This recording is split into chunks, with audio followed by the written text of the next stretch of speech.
Szczęść Boże, witam wszystkich serdecznie w klasztorze Ojców Dominikanów w Warszawie, w klasztorze świętego Jacka w to piękne, niedzielne popołudnie.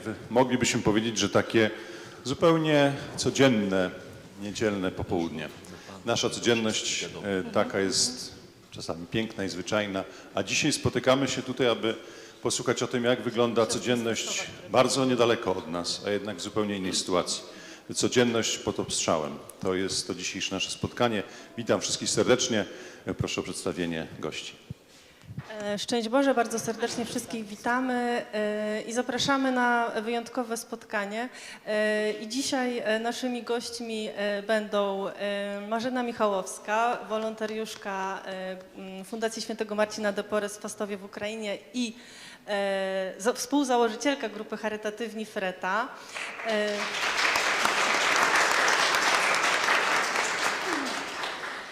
Ojciec Petro Bałok, który jest przeorem klasztoru w Kijowie dominikańskiego. Pan Bartosz Cichocki, były ambasador Rzeczpospolitej Polskiej w Ukrainie. A nasze spotkanie poprowadzi pan Marcin Wyrwał, dziennikarz i korespondent wojenny. Bardzo serdecznie Państwa zapraszamy. Dziękuję bardzo. Po części już zostałem wyręczony ze swojej roli, bo to zawsze jest taka mała komplikacja, kiedy przedstawia się tak wspaniałych uczestników.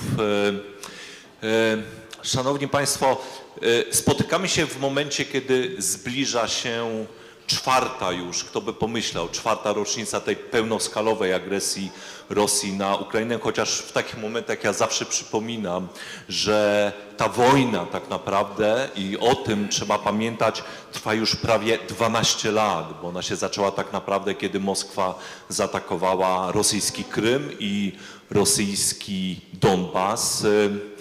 I ja, szanowni Państwo, chciałbym zacząć od takiego pytania, bo w życiu każdego narodu na świecie jest taki moment, zwykle to jest moment bardzo dramatyczny, kiedy każdy człowiek w tym narodzie pamiętał, gdzie był, co robił, co czuł, kiedy to właśnie się stało. Jakbyśmy myśleli, nie wiem, o Amerykanach, to takimi momentami są na pewno zabójstwo prezydenta Kennedy'ego, czy później ataki na World Trade Center. W życiu naszego narodu, w tym wieku, to jest na pewno katastrofa smoleńska i właśnie wybuch tej pełnoskalowej wojny tuż za naszą granicą. Wojny, która w bezpośredni sposób nas dotyczy. I od tego chciałem zacząć. Pani Marzeno, kiedy Pani się dowiedziała, co Pani robiła, jak Pani to odebrała i czy Pani w ogóle spodziewała się, że to stanie się na tak wielką skalę? Wyjechałam na Ukrainę nie w czasie wojny, tylko pół roku wcześniej na wolontariat. Zabrał mnie busem ojciec Jarek Krawiec, który tam stoi. Wróciłam na chwilę przed wojną, żeby wyrobić roczną wizę. Postanowiłam zostać tam na rocznym wolontariacie. Wizę odebrałam na dzień przed wybuchem wojny. Oczywiście, że ona nie była już potrzebna, ale to takie też dla mnie było bardzo, bardzo znamienne. A jak się dowiedziałam, mieliśmy taką tradycję naszą, ponieważ my charytatywni też posiadaliśmy kawiarnię na Mokotowie kiedyś, że sami smażyliśmy pączki na Tłusty Czwartek. I tę informację podała nam nasza przyjaciółka z Islandii o godzinie 4 naszego czasu, że zaczęło się. Dowiedziałyśmy się w windzie, jadąc, próbując dojechać do naszej kawiarni. Czy się spodziewałam? Niestety tak, ponieważ już kilka miesięcy żyłam na Ukrainie, widziałam co tam się działo. Widziałam pokopane rowy pod Fastowem, wielkie pługi, które wyrywały drzewa z korzeniami. Linia obrony już była jakby wprowadzana, więc spodziewaliśmy się tam wszyscy, chociaż tak naprawdę nikt nie chciał wierzyć. Ja też nie chciałam w to wierzyć, ale to się zadziało. Tak, to jest taki moment, tak, wszyscy się spodziewaliśmy, ale jednak nikt nie chciał wierzyć, że to naprawdę się stało. Ojciec Petro Bałok, jak ojciec, gdzie ojciec się znajdował? Co się wtedy działo? Jakiś miesiąc przed rozpoczęciem wojny to byłem w Polsce właśnie na tym samym wydarzeniu, co teraz mieliśmy przed tygodniem kapituła Dominikanów i tam między innymi już się mówiło, czy pytania były, czy będzie wojna, więc wszystkim mówiłem raczej nie. Chociaż czytałem gazety w Polsce i wszyscy, i tam prawie wszędzie było pisane, że to, że wojna będzie, jest na pewno, nie wiadomo tylko kiedy. A myślę sobie tam, właśnie tak samo nie wierzyłem, chociaż no, wszyscy już mówili, i Amerykanie, i tu w Polsce, i wszędzie, że będzie wojna, a tak nakręcę się, więc 20 lutego 2022 powróciłem z Polski, ostatnim chyba lotem, takim wizerem i wszyscy już zaczęli, będzie, nie będzie, no i potem zaczęło się 4 dni później, byliśmy na juczni, porannej modlitwie, jeden z braci wszedł, już się zaczęło, no myślę sobie, no akurat, no zaczęło się, no. Nie spodziewaliśmy się, co robić. Potem dopiero zaczęliśmy myśleć, co teraz robić, jak się zaczęło. Ale tak naprawdę wtedy, na moment, kiedy się to wszystko zaczęło, nie uświadamialiśmy sobie do końca, co się zaczęło. No wkroczyli tam wojska rosyjskie, no przekroczyli granicę, ale świadomość tego, co naprawdę się wydarzyło, to do mnie osobiście przyszła parę tygodni później. Nawet cały czas byłem w Kijowie, tak naprawdę. No tak, tak sobie myślę, że znajdowaliśmy się w precyzyjnie takiej samej sytuacji. Ja będąc dziennikarzem, też wtedy w Kijowie byłem, też mnie pytano i też mówiłem raczej nie. Także teraz mi się to przypomniało. I pan ambasador Bartosz Cichocki, to samo pytanie z pewnym rozszerzeniem, bo pan był w tej specyficznej sytuacji, że pan już wiedział wcześniej, kiedy my o tej 4 rano gdzieś około się dowiadywaliśmy, pan już wiedział od długiego czasu, pan czekał na to. I jak to się odbywało? No, wiedziałem i nie wiedziałem. W tym sensie byłem w innej sytuacji, że odbierałem informacje jawne, niejawne, wywiadów, ministerstw i z innych ambasad. Dyskutowaliśmy ze sobą w gronie takich osób, które teoretycznie wydawałoby się, no teoretycznie i praktycznie wiedzą więcej, natomiast w tym gronie i w tych informacjach też te oceny bardzo się różniły. I byli tacy, teraz może już mało kto pamięta, ale tych dat rozpoczęcia wojny było kilka i w którymś momencie faktycznie człowiek zaczynał już trochę lekceważyć te konkretne daty, ale też wśród tych, którzy wśród tych instytucji czy agencji, które twierdziły, że wojna będzie, te oceny bardzo się różniły co do skali tego ataku. Dla mnie to było tyle potężny kłopot, że ja stałem na czele bardzo dużego w sumie zespołu. I z jednej strony dużego, a z drugiej strony bardzo zżytego. To byli nie tylko moi podwładni, ale też moi przyjaciele z dziećmi, z rodzinami. No i ja musiałem wybrać w którymś momencie któryś z tych scenariuszy, bo ja się czułem odpowiedzialny za ten zespół. Więc ja gdzieś pod koniec października przyjąłem sobie poprzedniego roku, że ta wojna, że to będzie duży konflikt. W związku z czym przygotowywaliśmy się na tyle, na ile można się przygotowywać. To trwało koniec października, listopad, grudzień, styczeń. I muszę powiedzieć, wiem, że to nie brzmi dobrze, ale jak to już się wreszcie zaczęło, ja poczułem pewien rodzaj ulgi, bo jak człowiek czeka i nie wie, na co czeka, to jest to bardzo, to napięcie rośnie i ten huk rakiety ja miałem mieszkanie w centrum Kijowa, niedaleko ambasady. Natomiast pierwsza rakieta, którą w Kijowie, znaczy no, oznaka wojny, sygnał, że wojna się zaczęła, to było uderzenie w okolicach Boryspola, lotniska, które jest 40 kilometrów od miejsca, w którym mieszkałem. Natomiast huk był tak ogromny i łuna była tak silna, że w mojej sypialni, to był luty, czyli o 4 rano było ciemno. Całkowita noc. Łuna była tak silna, że no, można by czytać książkę. Więc wtedy już miałem rodzaj takiej ulgi, że już przechodzimy do tego trybu wojennego, do tych jakichś protokołów, które sobie wypisaliśmy.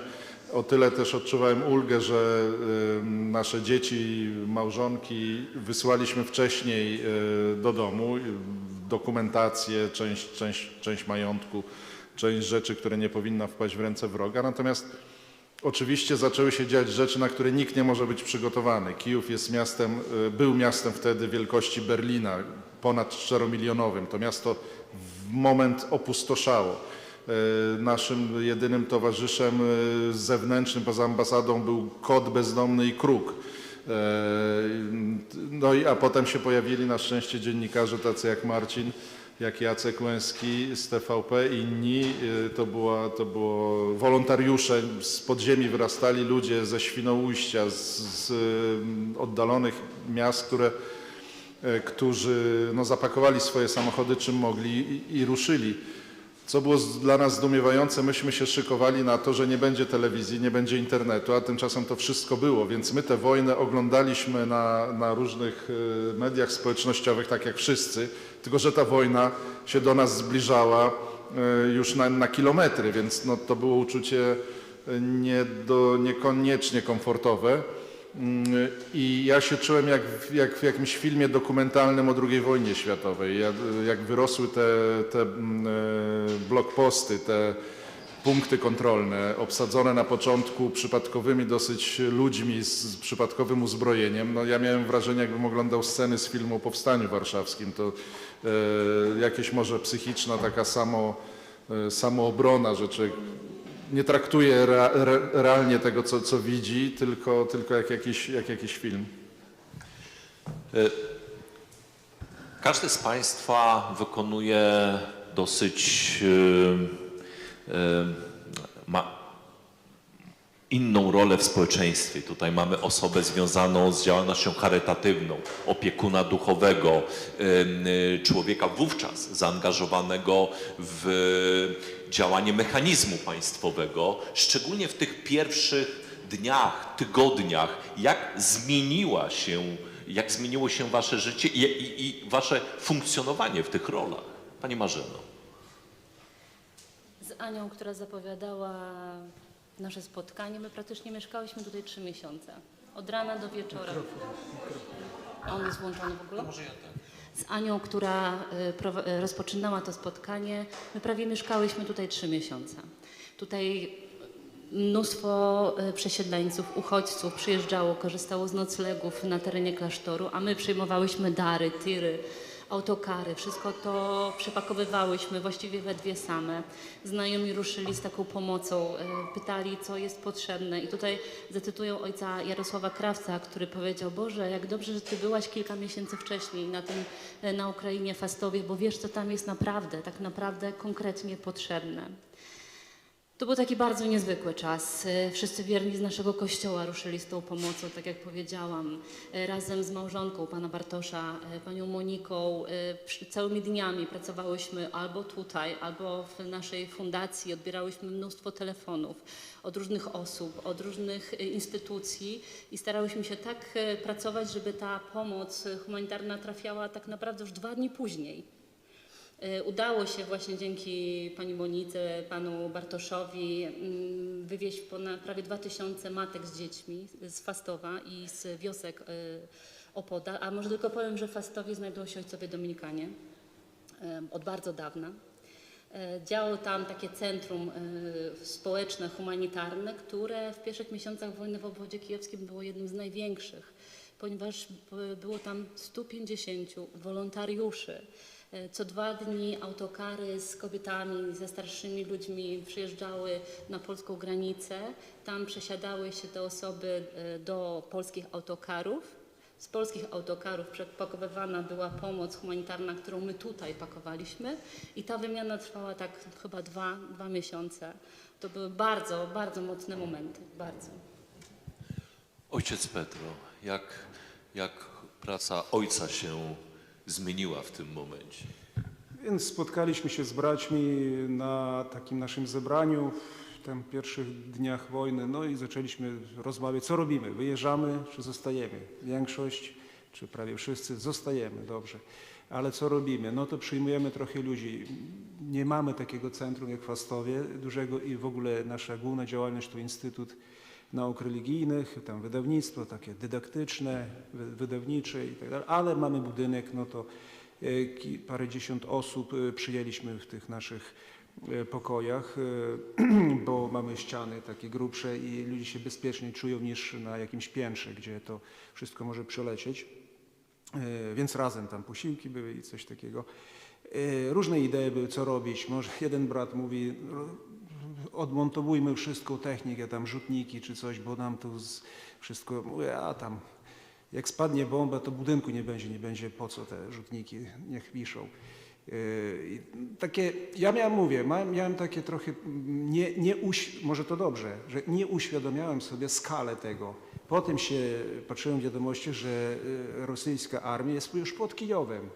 Myśmy siedzieli w tym mieście, godziny policyjne, wychodzić na ulicę czasem przez całą dobę nie wolno było, więc siedzisz tylko, trzeba było zakupy zrobić, czy tylko w domu i troszeczkę w takim bezpieczeństwie, jeżeli co to tylko było słychać te rakiety, huki, czasem wybuchy obok, prawda? Potem zaczęliśmy jakiś taki wolontariat, jeździć, kupować, no sklepy stały się puste nagle, ludzie masowo jakiś chleb wykupywali, więc zakupiliśmy dużo chleba, rozwozić gdzieś. Dużo mnóstwo zbożeń, kogoś trzeba wywieźć, to taka pomoc, kto może pomóc, jakiś dziadek tu został, jego córka gdzieś tam mieszka w Stanach, dzwoni, nie wiem skąd telefon, czy możecie pomóc wywieźć tatę? No to jak? No to gdzieś tam próbuję. Do Miszy nawet dzwoniłem, ojca w Fastowie, czy ty nie wiesz? No i tak dalej. Taki trochę chaos, ale w tym chaosie nie zgubiliśmy się, tak myślę, że jakoś co mogliśmy, to w tych pierwszych tygodniach, aż do momentu, kiedy armia ta rosyjska odeszła od Kijowa i dopiero wtedy uświadomiliśmy sobie, jak zobaczyliśmy tam Buczę, inne miasta, potem się jeździło po tych wioskach, też z ojcem Michałem z Fastowa, takich zniszczonych, prawda, i tak dalej, że to naprawdę było no, coś groźnego. Nie na tyle, nie tak jak to ja sobie uświadomiałem, będąc w Kijowie cały czas w tych pierwszych tygodniach, że no strzelają, że coś tam jest, że to naprawdę już było. Potem jak czytałem gdzieś prasę w internecie, czy z Polski, czy gdzie indziej, tam naprawdę już koniec, 3 dni Kijów już padnie, albo jeszcze tam jakieś takie wiadomości, że już koniec wojny będzie za tydzień, 2, bo wezmą Kijów. Ja tak się dziwiłem, nie widziałem tego, będąc w Kijowie. A to jeszcze dopytam, bo czy ojciec wyczuł zmieniające się potrzeby wiernych w takim wymiarze zupełnie takich potrzeb duchowych, jakieś otuchy, czy to w ogóle czy to w ogóle dało się wyczuć? Bo ja wtedy byłem, będąc w Kijowie, kilka razy trafiłem z moim kolegą, właśnie z Jackiem Łęskim, do kilku świątyń. Niedaleko nas była cerkiew świętego Włodzimierza. Ja nie wiem, jak tam na co dzień wygląda, ale tam po prostu było bardzo dużo ludzi. I to nie była msza, to po prostu ludzie tak przychodzili tam sobie. Myślę, że w tych pierwszych tygodniach tej wojny to bardziej się zmienił taki kierunek z duchowego na humanitarny, ale oczywiście ten duchowy został i ludzie przychodzili, no może też owszem za jakąś tam rozradą duchową, ale na przykład jak u nas byli, to tak, żeby być w klasztorze, ale też żeby być w bezpieczeństwie. To myślę, że też do kościołu tak się też przychodziło, bo mówię, grubsze ściany to bezpieczniej tam przybywać, ale niewątpliwie też zwrot ku Bogu, powiedzmy, no też był u tych ludzi, którzy są religijni, wierzący, no to w te momenty też się szczególnie jakoś tak ukazał. Panie ambasadorze, to jest dla mnie też osobiście bardzo ciekawe pytanie, jak zmienia się funkcjonowanie przedstawicielstwa kraju w państwie w stanie wojny. Ja miałem to teraz, uważam, że to było szczęście, wtedy to było po prostu ciekawe doświadczenie, że bywałem u was w ambasadzie.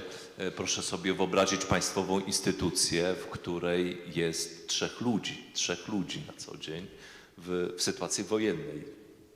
Ja może zacznę od tego, nie wiem kto to powiedział, ale przekonałem się, że to jest prawdziwe, że na wojnie nie ma ludzi niewierzących. Zwróćcie Państwo uwagę, jak wielu żołnierzy, których przecież znakomita większość, jeśli w ogóle wierzy, jest prawosławna, jak wiele widzimy różańców w ich rękach, rozdanych zresztą przez księży rzymskokatolickich. Wojna wybuchła we czwartek. W pierwszy weekend, przynajmniej w Kijowie, wprowadzono zakaz wychodzenia na ulicę na cały weekend. Ja pamiętam, że dla mnie to było bardzo bolesne, że nie mogę pójść do kościoła. Potem, kiedy już było można, myśmy w Świętym Mikołaju się spotykali, oczywiście w minimalnej grupce.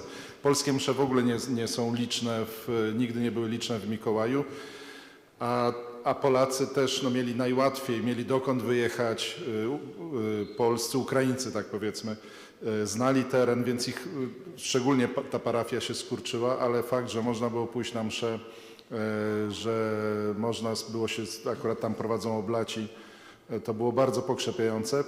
Już kilka miesięcy później, jak już korpus dyplomatyczny zaczął wracać, ja pamiętam taką kolację mojego przyjaciela, ambasadora innego państwa, takiego znanego z takiego progresywnego podejścia do rzeczywistości. Tam było kilka osób też z takiego środowiska liberalnego, no i oni mnie pytają, słuchaj, jak ty sobie dałeś radę? Ja wtedy pierwszy raz właściwie też sobie zadałem to pytanie i mówię do tych przyjaciół, wiecie co, może tego nie zrozumiecie, ale ja jestem wierzący, dlatego ja nie muszę się przejmować wszystkim. Ja kontroluję pewne rzeczy i na tym się skupiam, ale na resztę Pan Bóg ma plan i ja się nie przejmowałem, czy ja przeżyję, nie przeżyję, bo no, po prostu tutaj w tym gronie nie musimy sobie tego tłumaczyć, ale oni na mnie spojrzeli wielkimi oczami, ja zrozumiałem, jaki to jest przywilej być osobą wierzącą i widziałem różne sytuacje też w naszym gronie, zanim wy dołączyliście, nas było trochę więcej, były przykłady załamania psychicznego, nie wszyscy wytrzymywali ten stres, szczególnie kontakt z rodziną, która z zewnątrz, to są bardzo trudne momenty. Nie wiem, czy te osoby były wierzące, niewierzące, myślę, że to nie zawsze zależy, ale też i trzeba było te osoby jakoś się nimi zaopiekować i jak najszybciej ewakuować, bo po prostu stwarzały niebezpieczeństwo dla pozostałych. Natomiast też bardzo szybko zaczęli przybywać zupełnie wyjątkowi ludzie. Jakieś jednostki partyzancko, właściwie nie do końca wiadomo kogo, jacyś nacgwardia, komandosi, nie komandosi, szpiedzy, nie szpiedzy, którzy przychodzili, bo okazało się, że jesteśmy, w miarę szybko się okazało, że jesteśmy jedyną placówką, więc oni przychodzili, to było bardzo pocieszające. Dziennikarze, którzy u nas zamieszkali w zasadzie, Marcin z Jackiem w kuchni. No i faktycznie też ten skład, w którym zostaliśmy, to było jakieś też moim zdaniem, nie wiem, jakaś łaska Boża spłynęła na decydentów w Warszawie, bo myśmy mieli zostać pierwotnie w zupełnie innym gronie. Ja zostałem z osobami, które jakoś znałem, ale w zasadzie nawet trudno powiedzieć, żebyśmy byli kolegami. Zastępca atasze obrony i łącznik agencji wywiadu i okazało się to trio idealne. Mariusz okazał się, on zawsze był, ale ja tego nie wiedziałem, okazał się doskonałym kucharzem. Marcin, Marcin też wyrwał, jest doskonałym gawędziarzem, ale te opowieści Marcina Grabowicza, on ma bardzo długą karierę i widział w życiu bardzo wiele. No ja, ponieważ jedyny znałem ukraiński, lepiej znałem ukraiński i znałem Kijów dużo lepiej, bo dużo jeździłem prywatnie, no to ja zajmowałem się zaopatrzeniem, ewakuacją mieszkań, bo nasi dyplomaci wszystko zostawili w zasadzie w tych mieszkaniach, więc każdy z nas wybrał sobie jakąś niszę i w tym pustym budynku jakoś funkcjonowaliśmy. Na pewno oczywiście każdy ma jakieś swoje kody historyczne. Dla mnie było jasne, że my się znajdujemy w jakiejś sytuacji jakiegoś Tobruku. Ja sobie wyobrażałem, że to jest sytuacja zupełnie nieregularna. Ja przestaję być w zasadzie ambasadorem, do którego tam trzeba się zwracać, ekscelencjo i tak dalej. Staliśmy się grupą, od której każdy z nas zależy. I na to moim zdaniem nie ma żadnych protokołów. Myśmy pewnie złamali tysiące jakichś procedur, ale wydaje mi się, że jakoś całkiem nieźle ostatecznie z tego wybrnęliśmy, bo no właśnie, wiara, jakiś kod kulturowy, ogromne, to właśnie dzięki temu, że mieliśmy telewizję, myśmy zaczęli obserwować, co się dzieje na polskiej granicy. No w Fastowie, co się dzieje, to wiedzieliśmy z Fastowa i ten zryw solidarności, to co wyprawiali rodacy, myśmy się czuli najbardziej dumni chyba w całym naszym życiu z tego, że jesteśmy Polakami, a z drugiej strony widząc, co robią Ukraińcy, gdzie każdy stanął do obrony, czy z bronią, czy przy kuchni, czy przy bandażach, to też niosło ogromną dumę, że możemy być przy tych ludziach. Więc też może stąd też nasz taki związek z Moniką jeszcze wzmocniony z Dominikanami i z Fastowem. Może ostatnie tylko zdanie, przepraszam, za dużo mówię. Powinniście Państwo rozumieć, że Fastów i jest taki powiedzmy łańcuch miast wokół Kijowa i Rosjanie chcieli Kijów otoczyć od południa, czyli przez Fastów i bardzo niewiele zabrakło, żeby desant na lotnisko w Hostomelu i w Wasilkowie w pobliżu Fastowa się udał. I wtedy w Fastowie byłaby Bucza albo Borodianka, albo jedno i drugie. To było naprawdę, niewiele do tego zabrakło. Fastów jest takim częścią takiego pierścienia i bardzo ważnym z różnych względów, między innymi na węzeł kolejowy, bardzo ważnym miejscem, więc ja często myślałem o Fastowie i czasem dzwoniłem do ojca Miszy, że może już by jednak spakować się i stamtąd wyjechać, ale faktycznie, no, kto by został z tymi ludźmi, którzy stracili wszystko. Przesuńmy się teraz trochę do tego, co się dzieje tu i teraz na kilku poziomach, ale przede wszystkim na poziomie obecnych potrzeb, bo od 22 roku każdej zimy Rosjanie wzmacniali ataki na infrastrukturę krytyczną Ukrainy. Za każdym razem, jak przychodziła wiosna, wszyscy czuliśmy taką solidarność z Ukrainą, że o proszę bardzo, nie złamali, udało się, wszystko działa, jest naprawiane. I to był 22, 3, 4, ale nadeszła ta zima. Rosjanie stosują coraz więcej, coraz bardziej inteligentnych środków tego napadu powietrznego, no i ta infrastruktura zaczyna się sypać. Brakuje światła, brakuje ocieplenia. Jakie teraz są potrzeby i jak my tutaj z tego naszego poziomu no, znowu takiej pomocy charytatywnej, duchowej, państwowej je rozwiązujemy?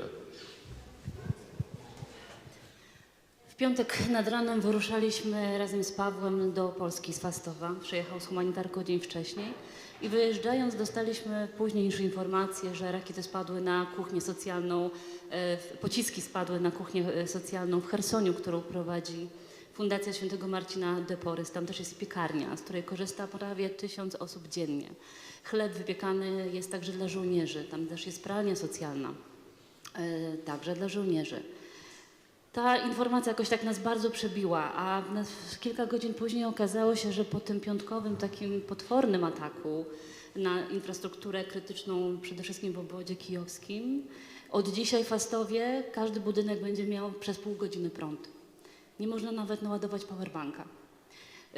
W wielu miejscach jest tak, że jeżeli nie ma prądu, to nie ma też i ogrzewania, a temperatury są naprawdę takie potężne, minus 25, nawet w Chersonie było minus 23, a Chersoń leży na samym południu. Tam jest temperatura, która jest zwykle temperaturą Grecji, południowych Włoch, więc oni też tam zamarzają. W mieszkaniach w Fastowie ludzie mają lód na ścianach. Jak pomóc? Nie wiem, ponieważ każdy jest zaopatrzony w ciepłe kołdry, w to wszystko, co jest potrzebne, natomiast jest potrzebna odbudowa infrastruktury energetycznej, a jest to absolutnie niemożliwe, ponieważ cokolwiek oni zrobią, ponieważ to są niesamowici specjaliści, jak oni to szybko przekierowują te przepływy prądu, ona jest momentalnie niszczona. Coraz najnowsze drony, coraz nowsze pociski, coraz nowsze szpiegowskie drony, które nie wiadomo nawet jak dostają się na terytorium nawet Fastowa. Więc nie wiem, po prostu musimy się modlić, być dobrymi. Jak pomóc? Nie wiem. No, Kościół teraz, biskup na przykład kijowski zadzwonił do mnie, czy coś tam organizujecie też we wszystkich parafiach Kijowa, bo Kijów tak szczególnie, jak się słyszy w wiadomościach też, cierpi od tego zimna i braku prądu, żeby w parafiach coś robić, żeby nie tylko się modlić, ale jak to mówi Ewangelia, wszystko co zrobiliście jednemu z tych małych mieście uczynili. Więc takie punkty, no, to się mówi punkt niezłomności, czyli takiej, gdzie można się ogrzać, gdzie można coś nawet zjeść. Prawie przy każdej parafii, nie każda parafia ma możliwości, ale się robi wtedy, robi się taka lista, jakie są zapotrzebowania, gdzie trzeba generator z Polski, generalnie to się sprowadza, te takie duże generatory na tirach, paliwo do tego trzeba, no bo to sobie, my mamy też taki generator duży, on pali tam 250 litrów na dobę, więc to trzeba paliwa mnóstwo, żeby to pracowało. Jedzenie się sprowadza, kołdry i tak dalej, i żeby ludzie mogli przyjść. Więc to się coś takiego, oczywiście na skalę Kijowa nie jest to dużo, dlatego ale kropla w morzu to coś, bo państwo generalnie też takie punkty organizuje, jakieś te dzielnice u siebie to robią, więc no, nie wiem, czego chcą Rosjanie osiągnąć przez to, że po cywilach biją, że chcą ich schłodzić, zmrozić, zgłodzić. Już są wypadki śmierci od głodu i od zimna w Kijowie. Tam się słyszy 1 czy 2 śmierci, ale myślę, że więcej jest. Nie wiem, co chcą przez to. Przecież żołnierze na froncie dalej walczą, trzymają obronę. Czy to taka zemsta, bo nie dają sobie rady na froncie, no to bijemy po cywilach. Myślę tylko w takich kategoriach. No ktoś mówi, że chcą tam zniszczyć infrastrukturę, a wtedy państwo padnie. No ale żołnierze dalej tam na froncie walczą, tylko że tu ludzie cierpią, zwykli, prawda? To nie zmienia sytuacji na froncie za bardzo, na ile mi wiadomo. Prawda? Więc po prostu taka złość, znaczy złośliwość ze strony, inaczej to nie mogę interpretować. A więc musimy odpowiadać na tę złośliwość jakoś pomocą, jakoś dobrocią, tak bym powiedział. Panie ambasadorze? Warto sobie zdać sprawę z tego, że ludzie mają lód na ścianach kilka godzin jazdy samochodem stąd. To nie jest gdzieś, nie wiadomo gdzie. Kijów to w ramach 10, jak granica jest kłopotem, ale 10-11 godzin jesteście Państwo samochodem w Kijowie, jeszcze krócej w Lwowie.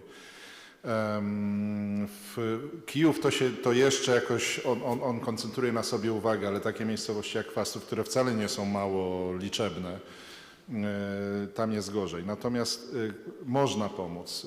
Można pomóc. Są generatory dieslowe, benzynowe, dużo cichsze, które są w stanie przez kilkanaście godzin funkcjonować, jeśli chodzi o mieszkanie. Są butle gazowe, które oczywiście na nich można ugotować obiad, ale można też połączyć je z takimi parnikami czy piecykami i można ogrzać całe mieszkanie, więc możemy pomóc. To nie są nawet bardzo zaawansowane zachodnie te generatory inwektorowe, to jest kwota rzędu 2000 paruset złotych. To nie są rzeczy nie wiadomo jakie. Oczywiście są gigantyczne generatory 150-tonowe, które mogą osiedle ogrzać. No, wiadomo, że takimi rzeczami musi się zająć państwo polskie czy Unia Europejska, ale każdy z nas naprawdę jest w stanie jednej rodzinie zapewnić ciepło i no, chyba tak po prostu do tego trzeba pomóc. Zgadzam się z ojcem, że Rosjanie mszczą się za swoje niepowodzenia. To jest jakiś rodzaj aktu rozpaczy, szczególnie zimą, kiedy piechota nie jest w stanie zaskoczyć obrońców, no bo nie ma liści, nie ma zieleni. Oni rekompensują sobie tymi uderzeniami na cywili, ale Kijów nadal jest miastem liczniejszym niż Warszawa. Restauracje, kina, operetka nawet nasza ulubiona z Moniką działa. Ci ludzie, w Ukraińców coś wstąpiło, znaczy, jeśli Państwo patrzycie na historię, to ten kataklizm, znaczy właściwie każde pokolenie, czy najwyżej co drugie na Ukrainie doświadcza tego typu kataklizmu. Jest to naród tak zahartowany, że nie ulegnie temu. Natomiast no, z czystej, uważam, naszej polskiej przekory powinniśmy pokazać Rosjanom, że ten plan się nie uda. Ja byłem w styczniu w Kijowie, tam są sieć takich ogromnych supermarketów budowlanych. Ludzi nadal stać na te sprzęty, wykupują je, to nie muszą być tylko donacje, jeśli są wśród Państwa przedsiębiorcy, to też może być działalność komercyjna. Jeśli człowiek marznie, to zrobi wszystko, żeby się ogrzeć i jeśli ktoś nie jest w stanie podarować, to może takie rzeczy sprzedać. Jest na pewno potrzebna ogromna mobilizacja, bo te mrozy, o których mówi Marzena, mają trwać do końca lutego, a po krótkiej przerwie wrócić w marcu, więc to jeszcze potrwa. Jeśli nam się nie uda, no to ruszy fala uchodźców, którą trzeba będzie przyjąć tutaj i ogrzeć. Jakby to jest prosta matematyka. Nie da się wytrzymać. Ci, którzy są w stanie ruszyć, to po prostu zaczną opuszczać swoje miejsce zamieszkania. Tak, jest chyba kilka w tym momencie zbiórek w Polsce na generatory. To jest naprawdę bardzo, bardzo ważne. Ja sam namawiam wszystkich, żeby zasilali takie zbiórki, bo tak naprawdę dbamy o ich bezpieczeństwo, o nasze bezpieczeństwo i wykonujemy jakieś takie rzeczy, no po prostu takie odruchy humanitarne. Pan ambasador już tutaj powiedział, że na samym początku ten polski odruch serca był tak niezwykle silny i ta więź między Polakami i Ukraińcami, ta dobra energia tak świetnie przepływała. Do przewidzenia było w pewnym sensie, że Rosjanie podejmą wysiłki i podejmują cały czas ich propaganda w mediach społecznościowych i na wszelkie inne sposoby, żeby te relacje popsuć. Oczywiście same relacje między naszymi narodami są do pewnego stopnia też skomplikowane, chociaż ja cały czas uważam, że znacznie więcej nas łączy niż dzieli. Proszę powiedzieć, z Państwa znowu bardzo odrębnych perspektyw, jak przebiega dynamika tych relacji, jak one wyglądają, no bo jesteście i tu, i tam, i z perspektywy polskiej, ale i z perspektywy ukraińskiej. Jako że ja już od ponad 4 lat żyję w środowisku takim katolickim, dominikańskim, fastowskim, od 4 lat jeździmy na Donbas, do Chersonia, do obwodu charkowskiego. to muszę powiedzieć, że ani razu nie spotkałam się z jakąś nieprzychylnością, wręcz przeciwnie, nawet z takim czasami zaskoczeniem. Cherson to miasto bardzo rosyjskojęzyczne, z taką mentalnością rosyjską przed wojną. Wcześniej każdy mówił tam tylko po rosyjsku. Wiele osób opuściło dobrowolnie Cherson, przyjechało na drugi brzeg Dniepru, przyjęło rosyjskie paszporty, ale ci, którzy zostali, to naprawdę wielcy patrioci. Oczywiście wszędzie zdarzają się dywersanci, wszędzie zdarzają się donosiciele, szpiedzy. Natomiast tam my Polacy, bo razem ze Stanisławem, pozdro Stanisław, bo oglądasz, który obecnie jest we Wrocławiu, osobiście nigdy nie spotkaliśmy się z żadnym jakimś atakiem na to, że jesteśmy Polakami. Wręcz przeciwnie. A jeżeli nawet ktoś atakuje nas, Polaków, do kogoś, kto nas zna, to my jesteśmy takim troszeczkę takim szablonem, za którym się zakrywają, pokazują: o, pani Marzena wsiada w 3,5-tonówkę, jedzie do Chersonia, zawodzi tam pomoc humanitarną, pociski spadają jej obok głowy, bo tak było rzeczywiście. Więc oni jakby tak pokazują, że my jesteśmy inni, a propaganda działa potwornie. I więcej jakby takiej nieprzyjemności doznaję ze strony Polaków, gdy tutaj przyjeżdżam. I jestem bardziej atakowana za moją pracę na terenie Ukrainy przez Polaków, niż tam na Ukrainie, naprawdę. I to jest bardzo smutne, bo my wszyscy razem pracujemy nie tak naprawdę dla Ukrainy, ale pracujemy dla drugiego człowieka. Absolutnie, bo to są ludzie, to są kobiety, to są dzieci. Pamiętajcie, że w tej chwili wszystko się właściwie opiera na kobietach. Ojciec Petro.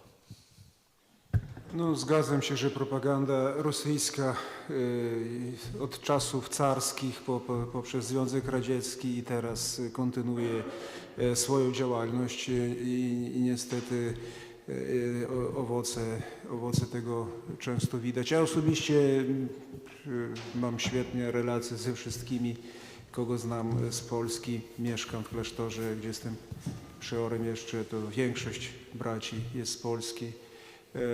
Czy w naszym wikariacie dominikanów w Ukrainie to też połowa albo ponad połowa braci jest z Polski.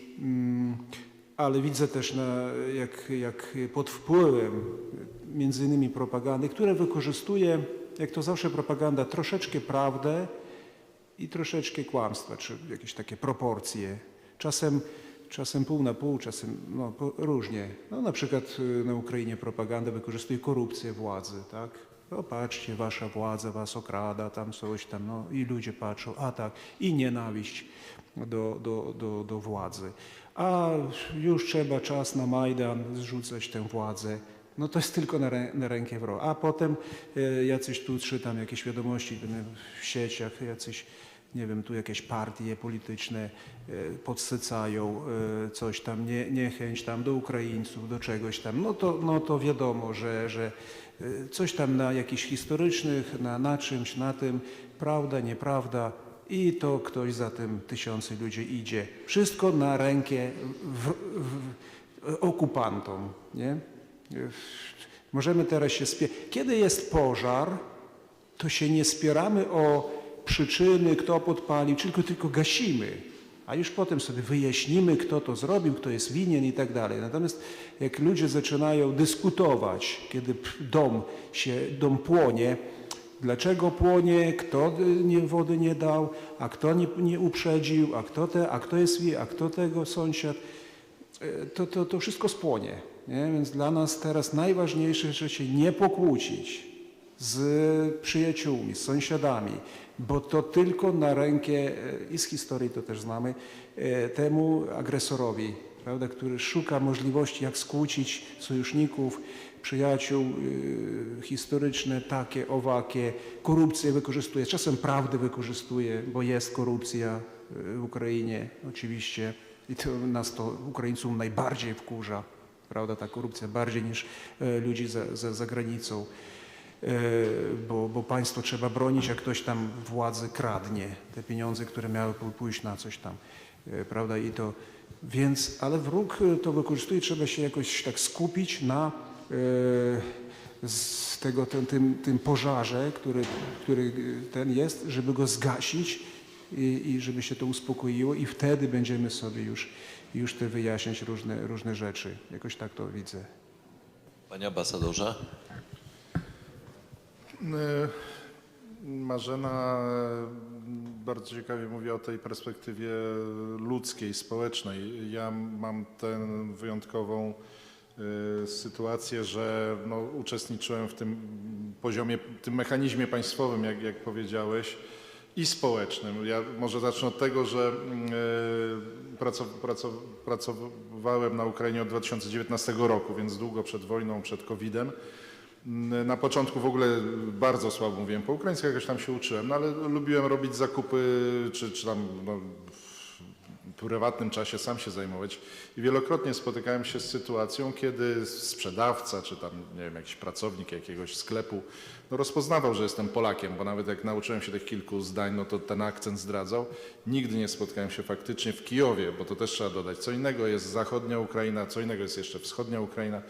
W Kijowie wielokrotnie spotykałem się z takim zdaniem, proszę mówić po polsku, ja tam pracowałem w Szczecinie 5 lat albo studiowałem gdzieś tam. Ja się nigdy nie spotkałem z tytułu tego, że jestem Polakiem, z czymś nieprzychylnym.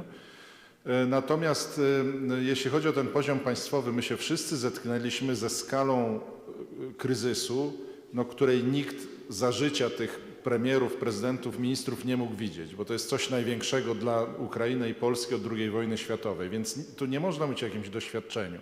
I oczywiście, jeśli ten konflikt trwa na razie 4 lata, nie wiadomo jeszcze potrwa, to popełnia się błędy. Podam tylko jeden przykład. Wszyscy w Unii zgodziliśmy się w Unii Europejskiej, żeby otworzyć te korytarze solidarności, kiedy Rosjanie zablokowali eksport produktów rolnych z portów czarnomorskich, bo one trafiały na świat morzem. Nagle okazało się to niemożliwe. No to postanowiliśmy otworzyć drogę kolejową, sądząc, że ten produkt też pójdzie w świat, a on się zatrzymał u nas. No, można mieć oczywiście i należy naszych przedstawicieli politycznych rozliczać, ale moim zdaniem no, nie było takiego Einsteina, który by to przewidział.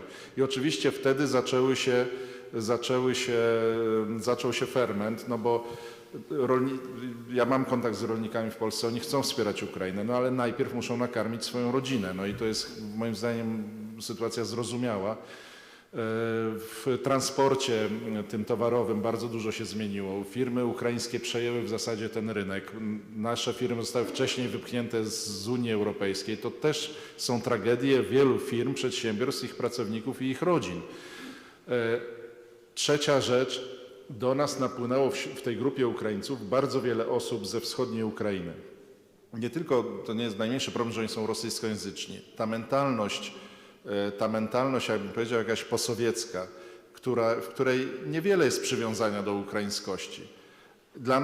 Dla wielu z nas była szokiem, że ci ludzie zachowują się tutaj jakby i z pogardą do naszych przyzwyczajeń, czy z jakimś inaczej niezrozumieniem i właściwie też no, wypowiadają się o swoim państwie, czy swoim zachowaniem, no, nie reprezentują. Więc też pamiętajmy, że przybywa do nas specyficzna grupa Ukraińców. To nie jest równa reprezentacja wszystkich Ukraińców. Natomiast Marzena na pewno ma dużo więcej takich historii, ale no przez nasze ręce czy przez nasze głowy w ambasadzie przeszły straszliwe historie i statystycznie moim zdaniem nie ma szans, żeby w tej grupie Ukraińców, którą tutaj mamy, było osoby, których w żaden sposób nie dotknęły traumy. Ich osobiście, fizyczne, psychiczne albo wśród nich najbliższych. Zanim ich skrytykujemy, zanim na nich nakrzyczymy w sklepie, że nie mówią idealnie po polsku, to zastanówmy się, co jest w ich głowach, bo działy się rzeczy i dzieją się cały czas na Ukrainie rzeczy straszne. Dla nas, myślę, tych związanych z Fastowem, no, mamy teraz taką sytuację, gdzie Rosjanie zabili męża bliskiej przyjaciółki Marzeny. Ja mogę powiedzieć, no, koleżanki, nie byłem aż tak związany, ale to jest bardzo, bardzo bliska rana i oni z tym wszystkim tutaj żyją i te osoby różnie na to reagują. Ktoś zagłusza to głośną imprezą, ktoś zagłusza to w drogiej restauracji, ktoś zagłusza to w kościele. Różnie. Kiedy nie wiemy, z kim mamy do czynienia i co ta osoba przeszła. Bardzo wiele osób ma swoich bliskich w rosyjskiej niewoli. Od kilku lat nie wiedzą, co się z nimi dzieje. Presja, znaczy obciążenie psychiczne, które to musi rodzić, może powodować w codziennych zachowaniach jakąś agresję, nerwowość, jakieś niestandardowe zachowania, które mogą nas razić, ale zastanówmy się, z czego one wynikają. No a też oczekujmy od naszych polityków, żeby wyciągali wnioski, bo może być jeszcze wiele takich decyzji powodowanych dobrą intencją, ale które no, zaburzą jakieś u nas działanie. Żyjemy w państwie demokratycznym i musimy się liczyć z tym, że wyborcy reagują, no, koszula bliższa ciału i jakoś też tę politykę wsparcia trzeba osłaniać właśnie wymaganiem postępów w sprawach historycznych. Tutaj akurat się stało, tutaj akurat nastąpił postęp, są te ekshumacje. Może czasem oczekiwaniem tego, żeby na przykład, no nie wiem, polskie firmy uczestniczyły w tej odbudowie i tak dalej. Są na to jakieś sposoby. Ale też na pewno ważne jest, żebyśmy komunikowali, kim my jesteśmy, bo nam się wydaje, nam Polakom, że świetnie znamy Ukraińców, Ukraińcom pewnie, że świetnie znają Polaków. To nie zawsze tak jest. Myślę, że nasz głos warto by też wzmacniać na Ukrainie, żeby tłumaczyć Ukraińcom, do kogo oni przyjeżdżają, że mamy też swoje oczekiwania, jakieś lęki, sentymenty. I myślę, że to jakoś będziemy w stanie poprawiać, naprawiać w przyszłości. Tak, coraz częściej słyszymy, że tu w Polsce, prawda, że my już jesteśmy tak zmęczeni tamtą wojną, tymi Ukraińcami, prawda. Warto się zastanowić, jak oni są zmęczeni, jakie traumy przeżywają ci ludzie. W końcu jesteśmy katolickim krajem, więc nasz poziom współczucia chyba powinniśmy się wyróżniać na tle Europy tym poziomem współczucia. Przy wszystkich oczywiście problemach pomiędzy naszymi państwami. Szanowni Państwo, ja oczywiście mam bardzo dużo pytań do uczestników tej rozmowy, ale może Państwo mają pytania, ja chętnie podam mikrofon.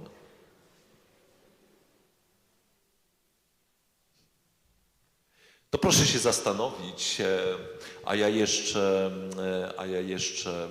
jeszcze tutaj zadam takie pytanie, które gdzieś sobie przygotowałem na koniec, albo gdzieś to pytanie urosło we mnie w trakcie tej rozmowy, ale w zasadzie wszyscy jak tutaj siedzimy, to interesujemy się tym, co się dzieje tam bardziej, ze względu na swoją pracę, ze względu na to, co robimy, więcej czytamy, mamy więcej ludzi, znajomych zaangażowanych w to wszystko. Jak przewidujecie rozwój tej sytuacji wojennej? Co myślicie, gdzie będziemy za rok, a może za 2 lata? No rzecz jasna, chcielibyśmy, żeby jak najszybciej pokój zapanował. Naprawdę, żeby ludzie przestali ginąć. Ale być może będziemy w tym samym momencie, w tej samej chwili, w trwającym ciągle konflikcie.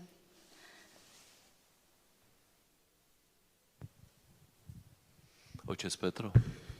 No, scenariusze są różne. Kto zna historię, to wie, że wszystko się może skończyć, że państwo będzie się wyzwoli, prawda? No, może straci jakieś tam terytorium, może paść. Takie są historie wojen i państw. I może się Rosja rozpaść, co teraz coraz mniej ludzi wierzy. Jeszcze tam 2-3 lata temu nawet o tym się mówiło w Ukrainie. Możemy stracić wszystko, możemy wszystko odzyskać. Jedyny Pan Bóg wie, jak to może być.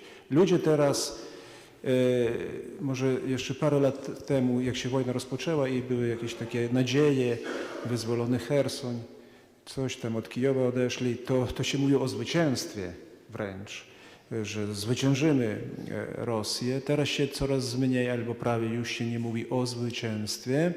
Mówi się o pokoju, sprawiedliwym pokoju, mówi się o obronie, a teraz to się mówi, żeby przeżyć zimę, tę kolejną zimę zimną i tyle. a co tam dalej będzie, to nawet mało kto mówi. Wszyscy oczywiście są zmęczeni i najważniejsze, tak myślę, żeby ludzie, bo wróg czeka, tam taki obrazek mam przed oczami, jakiś taki fotograf zrobił kiedyś obrazek i potem go oskarżano, że nie pomógł, takie dziecko siedzi, a tam jakiś taki ptak duży czeka, kiedy umrze. Taki gryfon czy ktoś tam i tam oskarżali tego, że zrobił zdjęcie, nie pomógł dziecku. Potem się okazało, że dziecku pomogli, więc ten fotograf samobójstwo popełnił po latach. I taki wróg czeka, taki ptak, jak ten ofiara, będzie zmęczona, zniechęcona i też ci, co chcą pomóc temu dziecku, też już będą zniechęceni tym wszystkim. Już dość, ile można, już dajmy sobie spokój, niech zjada tę ofiarę. To jest najgorzej. Pogodzić się na to, żeby być zjedzonym. Więc teraz najważniejsze, żeby się nie zgodzić z tym, żeby odnaleźć sobie nadzieję, siły i wytrwać. Niektórzy mówią, 10 lat jeszcze to potrwa. Możemy sobie wyobrazić, 4 lata już tego horroru, a jeszcze 10 lat. Ale wszystko jedno, 10 czy 15 czy rok. Nie dać się zjeść, a żyć. No, to jest najważniejsze. Prawda? Tak myślę. Ambasador. No teraz dużo się mówi o tym, że strona amerykańska przedstawiła jakiś plan czy instrukcję wręcz dojścia do rozwiązania jakiegoś pokojowego w maju czy czerwcu tego roku. Dojścia do pokoju przez Ukraińców i Rosjan. Mi się to wydaje fantastyczne, chyba że zdarzy się jakiś nieprzewidywany wypadek zupełnie niezwiązany z tą wojną, który wpłynie na dynamikę, jakiś, nie wiem, nie chcę na głos mówić, ale jakiś nowy Czarnobyl w Rosji, jakiś kataklizm, może może pogoda w którymś momencie, jeszcze gorsza zima. To się może moim zdaniem rozwinąć i w dobrą dla Ukrainy, w złą stronę. Rosja wbrew pozorom nie jest nie do pokonania, to jest trochę kolos na glinianych nogach. Oni sami wepchnęli się w bardzo poważne kłopoty gospodarcze, a Ukraina nie jest jeszcze wcale tak słaba, jak to nam niektórzy czasem piszą. Na razie strony walczące są na tyle silne, albo jeszcze nie na tyle słabe, żeby przyjęły warunki drugiej strony, więc ten konflikt może trwać, ale nawet jak on się zakończy, to w wymiarze humanitarnym, to będzie na dekady. Stopień zniszczenia Ukrainy jest taki, że ta energetyka będzie odbudowywana dekadami, rozminowywanie, liczba sierot, liczba inwalidów. To Afganistan, który się wydawał jakimś koszmarem, to już dawno w trakcie pierwszego roku tego konfliktu wszystkie statystyki zostały przekroczone, więc tych efektów wojny będzie bardzo dużo i to, co się na pewno nie zmieni, to, że każda parafia rzymskokatolicka, każdy klasztor, każda diecezja będzie na Ukrainie traktowana ze znacznie większym szacunkiem, nawet poza wspólnotami rzymskokatolickimi, bo one się wszystkie przekształciły w wielkie huby, też już w COVID-zie, ale teraz szczególnie w takie huby niesienia pomocy i jak jeżdżę do Zaporoża, na przykład do biskupa Jana Sobiu, no tam nie ma przecież dużo rzymskich katolików, ale on sam, biskup Jan i ten kościół są otoczeni takim zaufaniem, popularnością, wdzięcznością i to się nie zmieni, jeśli szukam jakiegoś pozytywnego na koniec tej wypowiedzi, ale no to też od nas zależy. Też bierzmy pod uwagę, że ten konflikt może się rozszerzyć.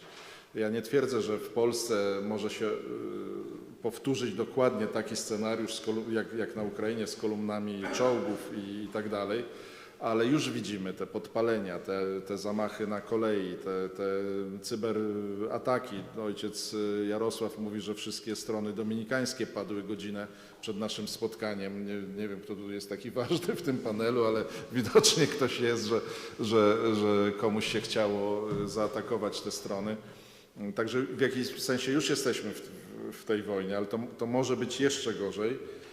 No chyba że nastąpi jakaś smuta na Kremlu, Rosjanie zajmą się przez chwilę, przez kilka lat chociażby sobą i wtedy najważniejsze będzie, żebyśmy nie, brzydko mówiąc, nie odhaczyli sobie tego konfliktu, że już tam podpisany czy nie podpisany, ale przestali strzelać, zajmijmy się czym innym. Ten czas trzeba będzie wykorzystać maksymalnie do odbudowania zdolności obronnych Ukrainy i wojskowych, i gospodarczych, i społecznych, bo Rosjanie na pewno wrócą. Rosjanie chcą stworzyć na Ukrainie drugą Białoruś, od tego są bardzo dalecy. Chcą wypchnąć Amerykanów z Europy, od czego też są, co by tam nie mówiono o Donaldzie Trumpie, też są tego bardzo dalecy i oni nie zrezygnują z tych celów, z dążenia do osiągnięcia tego celu, więc ta wojna, ona może trwać 10 lat, ale wydaje mi się, że intensywność będzie się bardzo, bardzo różniła. To może trochę być jak w tym konflikcie izraelsko-palestyńskim, że on na 5 lat wygasa, a potem się zaostrza, a potem znowu wygasa. I od zbudowania silnej Ukrainy, gdzie no, ta korupcja gdzieś tam jest zepchnięta na margines, od silnej Ukrainy, gdzie sądy działają jak sądy, gdzie odbudowane jest to zaufanie społeczeństwa do władzy, czego teraz nie ma, to będzie zależało, czy Ukraina upora się z kolejnymi demonstracjami tej jakiejś imperialnej choroby rosyjskiej. Drodzy Państwo, czy są jakieś pytania? Są.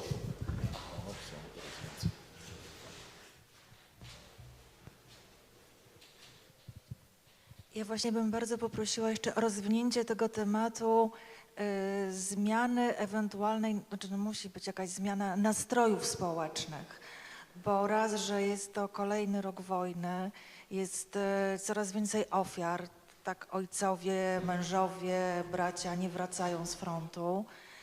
Słyszeliśmy te informacje, że są takie łapanki uliczne, jeżeli chodzi o powołania do wojska. A druga rzecz, no, wstrząsnęło tych kilka bardzo mocnych afer korupcyjnych, które pewnie też nadwyrężyło zaufanie do rządu.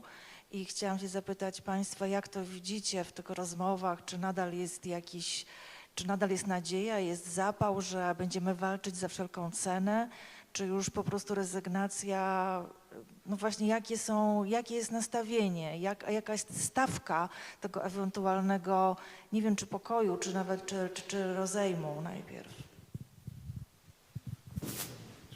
To ja może odpowiem. To jest taka świeża sytuacja. W Kijowie są wielkie budynki, mają po kilkadziesiąt pięter. Mieszkają w tych na najwyższych piętrach z reguły osoby starsze.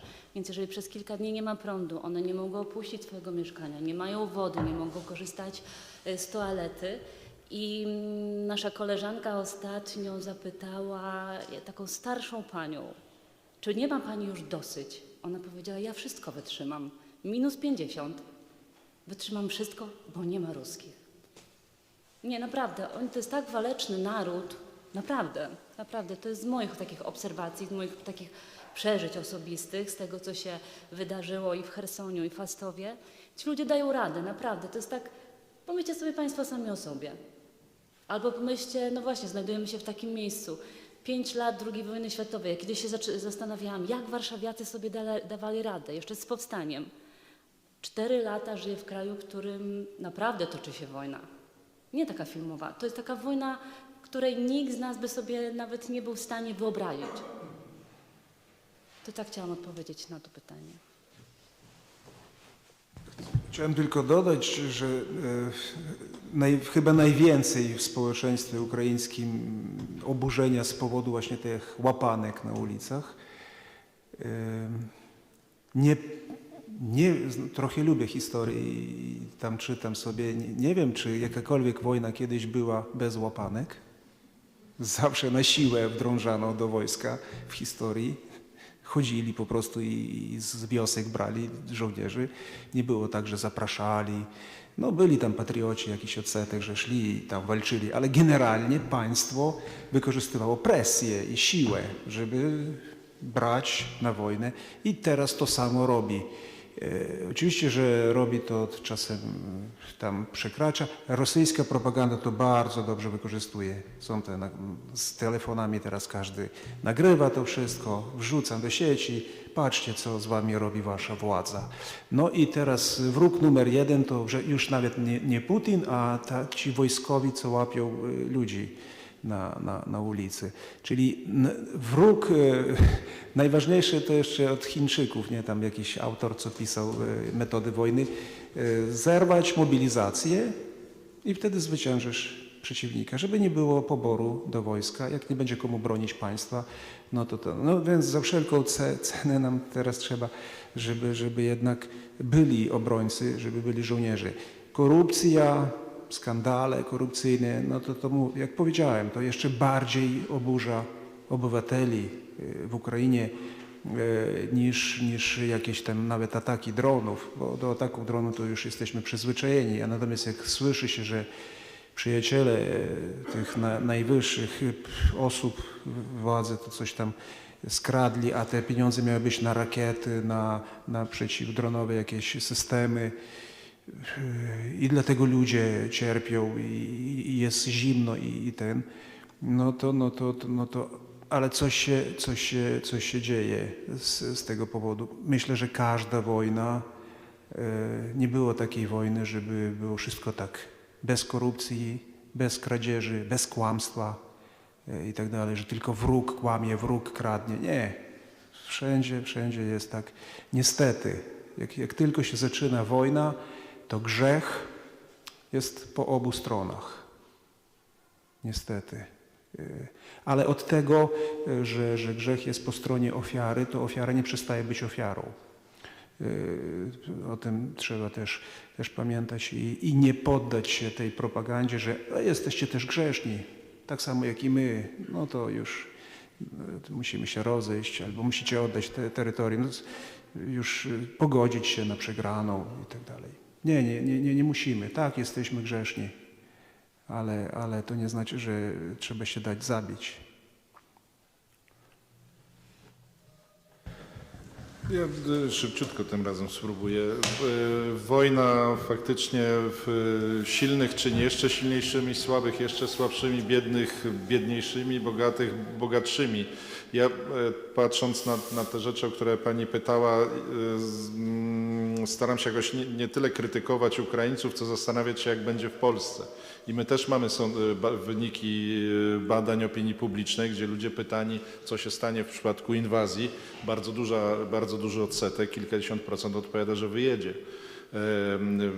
Mała jest gotowość niestety w Polsce do obrony takich wartości jak rodzina, ojczyzna. Natomiast jednak wydaje mi się, że zbudowaliśmy, zresztą myśmy nie byli częścią Sowietu, to jest ogromna różnica, Ukraina była i jednak u nas te instytucje państwowe pozostały silniejsze, mimo wszystkich i zasadnych dyskusji o naszym sądownictwie, ale wydaje mi się, że myśmy te 30 lat dużo lepiej wykorzystali. Niestety Ukraina w wielu elementach płaci za pewne zaniedbania, chodzenie na skróty i za dziedzictwo sowieckie, za to, że nigdy się nie znalazła w obrębie poza zachodnimi regionami, w obrębie tej cywilizacji prawa rzymskiego, że jak jest prawo, to coś oznacza, a nie, że jest prawo, ale przecież możemy się dogadać, w największym skrócie mówiąc. To są też, mam nadzieję, że nasi politycy też uważnie śledzą decyzje podejmowane przez kolegów, koleżanki z Kijowa, bo na przykład jeśli chodzi o tę mobilizację, to ten obecny system, on został wprowadzony radykalnym ruchem w 2022 roku właśnie w odpowiedzi na sygnały o korupcję tego starego systemu. Tylko że w największym skrócie doszło do tego, że skorumpowanych fachowców, którzy wiedzieli, na czym polega mobilizacja, zastąpili skorumpowani niefachowcy, którzy nie wiedzą, jak to działa. I moim zdaniem z bardzo wielu rozmów problem polega na tym, nie na tym, że na Ukrainie brakuje chłopaków i dziewczyn gotowych do walki, tylko że oni doskonale wiedzą, że te patrole mobilizacyjne, one w zasadzie działają na zasadzie wymuszania haraczy.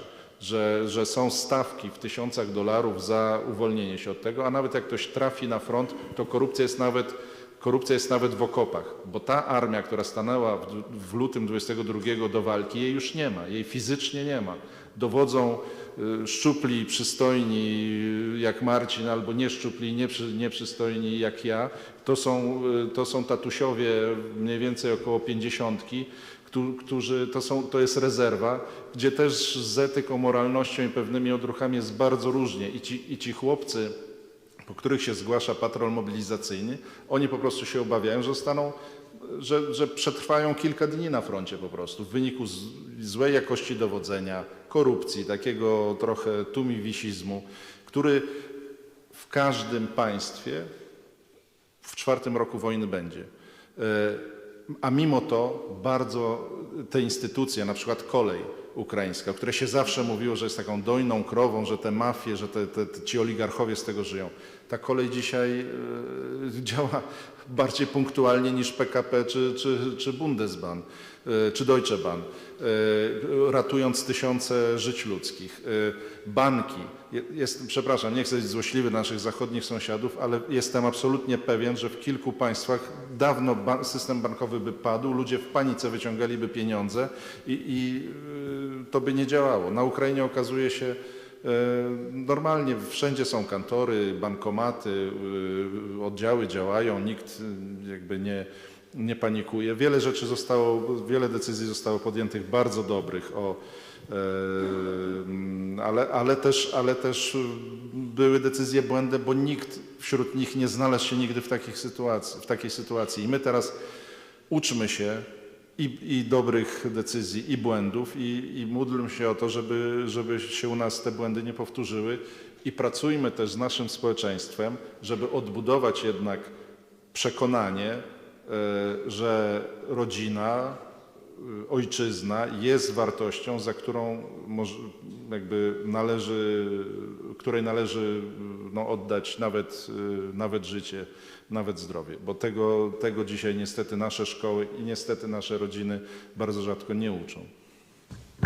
A jeszcze chciałem dodać od siebie troszeczkę bokiem, ale może nie do końca, pewną taką historię, której ja sam byłem świadkiem, historię taką głęboko ludzką, humanistyczną.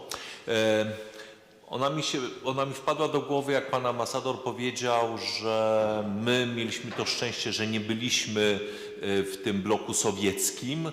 Ukraina tego szczęścia nie miała, ale przez to my czasem traktujemy Ukraińców właśnie troszeczkę, Rosjanie, Ukraińcy, w zasadzie jest tam jakieś takie podobieństwo i w narodzie ukraińskim jest bardzo silne poczucie i silna potrzeba, żeby podkreślić, że oni są zupełnie innym narodem od Rosjan, bo są. Rosjanie przez setki lat żyli w systemie poddaństwa, wręcz niewolnictwa i to ich w jakiś sposób ukształtowało. W narodzie ukraińskim tego w bardzo dużej części po prostu nie ma. I ja chciałem przytoczyć historię z samego początku, znowu wracamy do samego początku tej pełnoskalowej rosyjskiej inwazji. Jak to wszystko się zaczęło, ja od razu zacząłem jeździć do Irpienia, robić tam reportaże. Jak Państwo pewnie z telewizji może pamiętają te takie olbrzymie tłumy ludzi przy zwalonym moście przechodzącym, to oni właśnie uciekali z Irpienia. Ale okazało się, że nie wszyscy uciekali. Irpień w ogóle był dlatego tak tragicznym miastem, tak dramatycznie doświadczonym, że to było miasto wybudowane dla ludzi, którzy w 14 roku uciekali z Donbasu i z Krymu po to, żeby mieć spokojne życie. I te bomby rosyjskie kilka lat później znowu ich tam w tym Irpieniu dopadły. I przemykając się wtedy po tym Irpieniu, cały dramatycznie zestresowany, bo tam spadały po prostu pociski artyleryjskie, trafiłem na takie osiedle, to się nazywa osiedle za Złotą Bramą. Bardzo dobrze rozpoznawalne w Irpieniu, takie lepsze bloki można powiedzieć. I ci ludzie już w większości uciekli I ja tam wszedłem, a tam kilka osób, takich 40-50 lat, gotowało sobie płow, taką potrawę. Ja tam podeszłem do tych ludzi, zapytałem, ale dlaczego państwo nie uciekają? Przecież tu bycie tu przez godzinę to jest po prostu jakieś piekło. A oni powiedzieli, że tam na 10. piętrze jest taki pan 90-letni, którego nie można znieść na łóżku. W związku z czym oni tu są, a tam jeszcze jest jedna pani, a tam jeszcze jest drugi pan tego typu. Tam był problem, że nawet nie można było ich chyba wynieść po klatce przez te wąskie klatki. I oni powiedzieli, że oni zostali tam dlatego, żeby tych ludzi po prostu opiekować się tymi ludźmi.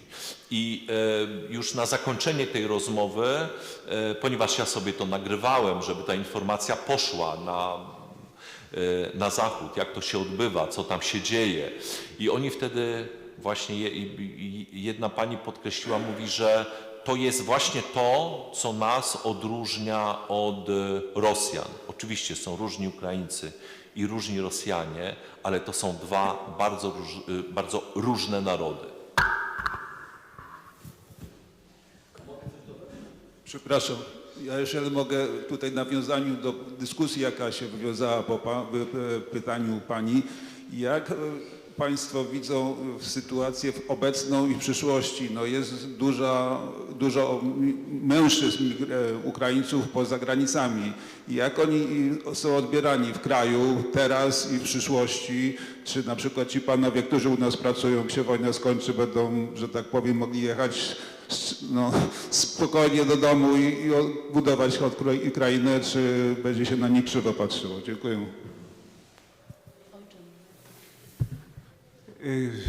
Generalnie to nawet się różnią żołnierze na Ukrainie, ci co walczą z przodu i ci co są z tyłu, bo wszędzie są żołnierze i w Kijowie są i oni między sobą czasem się nienawidzą, bo ci co są na tak zwana strefa zero na froncie, no to patrzą na tych, co są w Kijowie, że sobie kupili to miejsce, czy co tam, czy mają znajomych, że nie są na froncie, a są też żołnierzami, noszą taką samą. Natomiast na mężczyzn, którzy wyjechali tak, no z takim zniechęceniem, to tak powiedziawszy, czasem z nienawiścią, że uciekli i tak dalej. Ale jak mnie pytają, no dlaczego, ktoś mnie parę lat temu w Polsce pytał, a właśnie tu mężczyźni młodzi, tacy chodzą, jeżdżą, dlaczego nie walczą? Mówię, bo się boją. Po prostu, niech każdy sobie postawi pytanie, mężczyzna, gdyby była wojna u niego w domu, to jedni by powiedzieli, że idą walczyć, inni by byli, no jak pobór by był, no to musieliby iść walczyć, a jakaś część by uciekała, bo się boi. Bo nie wszyscy mężczyźni są, no, waleczni, a czasem kobiety są na froncie, no bo się nie boją. Takie ludzkie po prostu po grzechu pierworodnym poczucie, strach. Dlatego uciekli i są tu.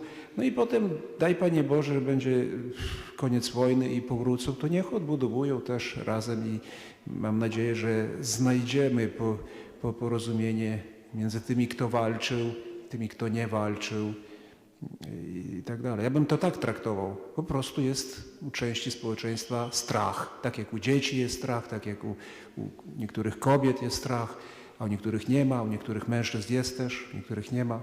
No i tyle.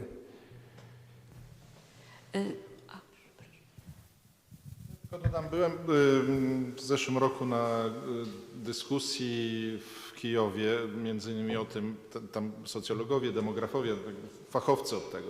I co mnie zaskoczyło, że no, taka uznana, ja jej nie znałem, ale no, audytorium odnosiło się do niej z szacunkiem, uznana pani naukowiec, twierdziła, że te napięcia, że nie dojdzie do niczego w stylu jakiegoś no, zerwania więzi społecznych czy jakiegoś konfliktu. Natomiast na pewno będzie tak, że przez wiele lat, przez dziesięciolecia, kto jak się zachował w tej godzinie próby, no, będzie wyznacznikiem pewnych ról społecznych i na pewno w polityce będzie to powodem jakiegoś rozliczenia. No, weteran, który walczył, na pewno będzie jakoś inaczej odbierany niż ten, który nie walczył, no ale też prawda jest taka i znowu pojawiało się powstanie warszawskie, pojawiała się nasza wojna, no, najpiękniejsi giną, kwiat ginie, a szmalcownicy przeżywają i tak jest zawsze i tych drugich jest więcej i to oni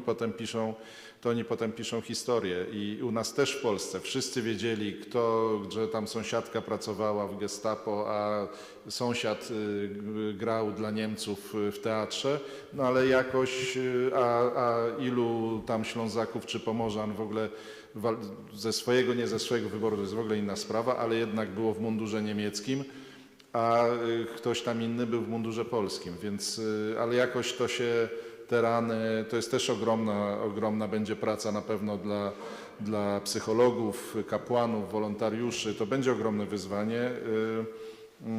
Natomiast też jeszcze o tych poborowych, ja nie twierdzę, że wszyscy, może nawet nie większość, ale ja znam bardzo wiele przykładów chłopaków moich znajomych, którzy nie walczą, ale oni tutaj zbierają pieniądze na drony czy na pomoc cywilną.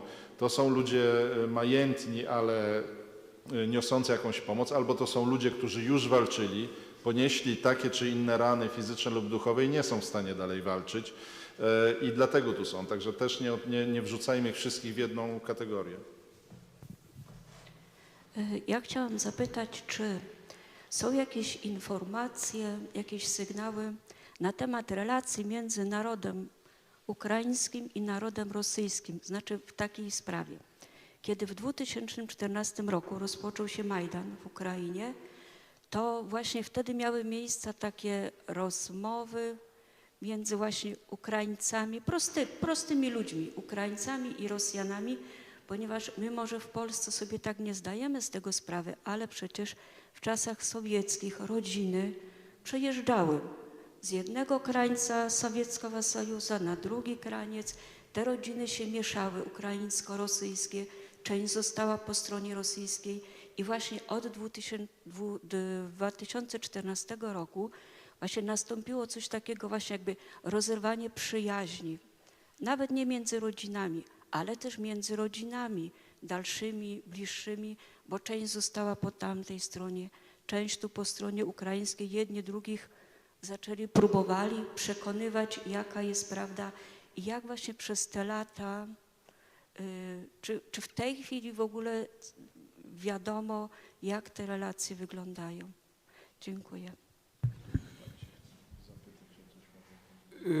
Tylko krótko odpowiem, no kiepsko wyglądają te relacje. W większości myślę, że zerwane. Moja ciocia mieszka w Moskwie, urodzona tam, gdzie mój tata się urodził, czyli Zakarpacie, zachodnia Ukraina. Nie rozmawiamy po prostu, bo ona jest starszą osobą, ogląda tą telewizję i rozmawia do mnie, czy kiedy rozmawialiśmy językiem telewizji tej rosyjskiej, no tamto, więc nie chcę tego słuchać. A to, co ja mówię, to jest nieprawda, to jest jakaś propaganda, no to więc nie rozmawiamy. I tak słyszę w większości, niestety te więzi są zerwane. To są jeszcze jedne takie skutki wojny, że relacje międzyludzkie no, są zranione i nie wiadomo, czy kiedykolwiek, no może, mamy nadzieję, że się uda zagoić, ale na razie to nie widać, żeby one były. To są ludzie, którzy są niewinni, ale jednak pod wpływem propagandy no to mówią swoje takie rzeczy. Jeśli mogę, to krótko, bo są dwie ciekawe kategorie, oprócz tej najbardziej oczywistej, że faktycznie ja też mam znajomych, którzy przestali w rodzinie albo chodzili do tej samej klasy, Ukrainiec i Rosjanie, czy służyli razem w armii. No to są silne więzi, one się pozrywały, ale jest bardzo ciekawa i to jest trudna kategoria ludzi, to są Ukraińcy, którzy w wyniku tego, że już nie mieli z czego żyć, nie mogli znaleźć pracy, nie mieli za co płacić mieszkań, wrócili na terytoria okupowane, wrócili pod władzę okupacyjną rosyjską i tam komunikacja się odbywa. I to niekoniecznie są ludzie, którzy nie wiedzą, na czym polega rosyjska okupacja, no ale po prostu nie mają innego życiowego wyboru. Jest druga kategoria więzi, które też cierpią. To są więzi między Ukraińcami, głównie Ukrainkami, które są na przykład u nas, i Ukraińcami, którzy są na Ukrainie. Jest bardzo niestety duża i rosnąca liczba rozwodów. Ludzie po prostu nie wytrzymają długotrwałego rozstania, ciągłego myślenia, gdzie ten mój chłopak, czy on jeszcze żyje, nie żyje. Ludzie chcą sobie urządzić nowe życie, przestać myśleć o tym koszmarze i tutaj dane są też bardzo, bardzo niepokojące. Wydaje mi się, że to jest, nie wiem jak w tym pomóc, ale to też jest pewnie raczej rola dla kapłanów i jakichś ośrodków wolontariackich wsparcia psychologicznego. To ja jeszcze też mam pytanie, ale pozwolę odnieść się do tej ostatniej kwestii, co powiedział pan ambasador a propos okupowanych terytoriów i powrotów ludzi tam. Też musimy pamiętać o tych, którzy ciągle tam mieszkają i którzy tworzą tak zwany ruch oporu. I jest kilka takich inicjatyw, w tym też na okupowanym Krymie, gdzie właśnie ludzie na przykład w Dniu Języka Ukraińskiego albo jeszcze przy jakichś innych okazjach pokazują swoje paszporty, oczywiście bez twarzy. I to też jest bardzo ważne, chociaż to bardzo różnie jest odbierane w Ukrainie. Natomiast ta kwestia właśnie obecności ukraińskich wojennych migrantów tutaj, to też właśnie pan ambasador tutaj poruszył. Wydaje mi się, że 4 lata minęły, niektórzy wrócili, niektórzy pojechali dalej, ale jest bardzo duża grupa, która tak naprawdę czuje się w takiej niepewności. Jeśli osoby, powiedzmy tam w średnim wieku lub nie wiem, dzieci już mniej więcej się odnalazły, to jest ogromna grupa starszych osób, 60, 70 plus, nawet starszych, którzy no, nie mają gdzie wracać. Po prostu z własnych swoich takich rozmówców, z którymi mam kontakt, to Wowczańsk, Mariupol, Berdiańsk, bardzo dużo innych miast, którzy po prostu już nie mają tego domu. I jestem ciekawa, jak myślicie o tej perspektywie dalej, jak to się może rozwinąć, jak ta grupa tych najstarszych osób, ale ogólnie ta sytuacja takiej największej migracji ukraińskiej, być może z lat 90., kiedy nie było wojny, ale bardzo dużo osób wyemigrowało do różnych krajów, może właśnie tutaj wyglądać w najbliższym czasie w Polsce. Jak mogą się zintegrować i czy się zintegrują. Te procesy już są, ale jak widzimy, no, nie zawsze odbywają się dobrze. To może ja zacznę, bo jeszcze nam umyka jedna rzecz. Wśród tych, których uważamy za Ukraińców czy Białorusinów w Polsce, bardzo dużą grupę ludzi stanowią Polacy. Są Polakami takimi samymi jak my, a może nawet lepszymi. Ja byłem zawstydzony wielokrotnie, odwiedzając polskie przed wojną, polskie organizacje, wspólnoty na Ukrainie, gdzie każdy dzieciak zna rotę, każdy dzieciak zna katechizm małego Polaka i tak dalej. Moje dzieci tego nie znają, muszę się ze wstydem przyznać. Biskup Jan Sobieło kiedyś opowiadał anegdotę, że no, miał ileś rodzin polskich, znaczy Ukraińców polskich, którzy się zdecydowali na repatriację, wyjechali do Polski, a potem do niego dzwonią, mówią: księże biskupie, władyko, tu w Polsce okazuje się, nie wszyscy chodzą do kościoła, a niektórzy przeklinają. To jest w tych odciętych miejsc, znaczy granice się przesunęły, ludzi zesłano, ktoś gdzieś wrócił. Dla nich język polski jest taką wartością, której my już nie rozumiemy, bo dla nas to jest, no, jakby to nie jest coś zagrożonego. Nie szanujemy tego, więc też nie popełniajmy takich błędów, kiedy rozmawiamy z Polakiem, który mówi melodyjnym, mówi z akcentem, być może mówi starszym polski niż ten nasz polski, bo ja też znam wsie, gdzie przesiedlono Polaków pod koniec XVIII wieku i oni mówią bardzo ciekawym polskim. Natomiast co robić? My też jesteśmy migrującym narodem. Mamy Polaków, którzy zostali z armią Andersa na Wyspach. Tam też był problem integracji.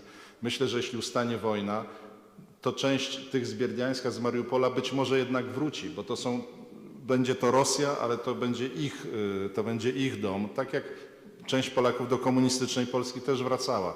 Część się nigdy nie zintegruje i zawsze będą żyli na walizkach i na jakby w obcości, jak nie wiem, Polacy w Chicago czy w innych miejscowościach, ale myślę, że z każdym pokoleniem, tym bardziej, że ta bariera, dzieci bardzo szybko w szkołach przechodzą na polski, że ta bariera będzie, natomiast my się musimy tym zajmować. Mamy ogromną społeczność niepolską, bo to są, ale jak, nie wiem, poradziecką, tak? Bo jeszcze mamy bardzo dużo osób z centralnej Azji, Białorusinów, Rosjan.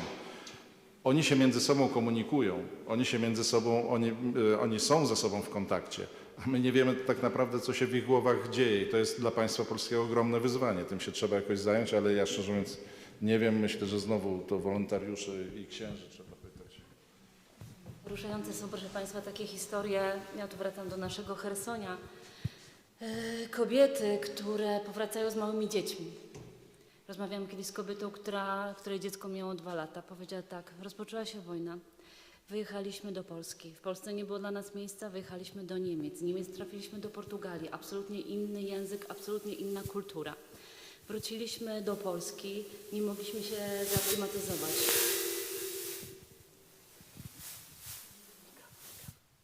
Szurasz mikrofonem pod fotelu. Efekty specjalne. Przyjechaliśmy na zachodnią Ukrainę, tam absolutnie nas nie chcieli, nasi właśnie ludzie. Przyjechaliśmy do Kijowa, skończyły nam się pieniądze, ponieważ tam brano od nas tak ogromne pieniądze za wynajmowanie mieszkań, więc co zrobiłam? Wróciłam do swojego Chersonia. Mieszkam z 3 innymi osobami w jednym wielkim bloku, ale jestem u siebie, mam tu swoje mieszkanie. To nic, że drony tam spadają, pociski, rakiety lądują co chwilę, ale ona jest u siebie. Nikt jej tam po prostu nie chce. I ludzie wracają na te tereny przyfrontowe. Na terenach przyfrontowych da się mieszkać bez prądu, bez wody przez 4 lata. Tak ludzie żyją, bo to jest ich dom. Też nie chcą tych domów opuszczać. Tam jest gro kobiet 50-60-letnich, które opiekują się swoimi starszymi rodzicami, leżącymi. Dla tych ludzi też w Ukrainie nie ma miejsca. Więc zostają i tam z nimi są. Będziemy kończyć, Szanowni Państwo. Ja chciałbym... A jeszcze? Ania coś jeszcze powie za koniec. A jeszcze Ania. Pani prezes. Dobrze. Ania może poza kadrem. Ja chciałam bardzo podziękować, a tak w takim napięciu jestem i oczywiście ostatni głos zostawię naszemu prowadzącemu, ale z racji tego, że my tu jesteśmy w trakcie charytatywnego wydarzenia i zbieramy fundusze na budowę miejsca schronienia w Fastowie, w domu socjalnym dla przesiedleńców, i po prostu muszę pójść na ogłoszenie, ale chciałam też od razu zaprosić tych, którzy są na miejscu tutaj z nami, po książki 3 właśnie autorów ukraińskich. Jedną z tych książek to książka ojca Bałoga, a 2 książki biskupa Mikołaja Łuczoka. Także wszystkich Państwa bardzo serdecznie po te książki zapraszam, ale też zapraszam do częstowania się potem listami z Ukrainy autorstwa tutaj obecnego ojca Jarosława Krawca i nieobecnego tym razem ojca Jakuba Gonciarza. Także bardzo, bardzo serdecznie zapraszam i już oddaję mikrofon i uciekam. A ja tylko krótko chciałbym zakończyć, przypominając słowa ojca Petro, które tutaj padły gdzieś w środku rozmowy, że najgorsze teraz, co mogłoby się wydarzyć, to jest zgoda na bycie zjedzonym. Ale naród ukraiński, w którym nie ma takiej zgody, tym dłużej nie będzie w nim takiej zgody, im bardziej będzie otrzymywał wsparcie także od nas. A i my sami, myślę, powinniśmy się zastanowić, co by się stało, gdyby Ukraina została zjedzona. Kto będzie jedzony w następnej kolejności. Uczestnikami spotkania byli Marzena Maria Michałowska, ojciec Petro Bałok i ambasador Bartosz Cichocki.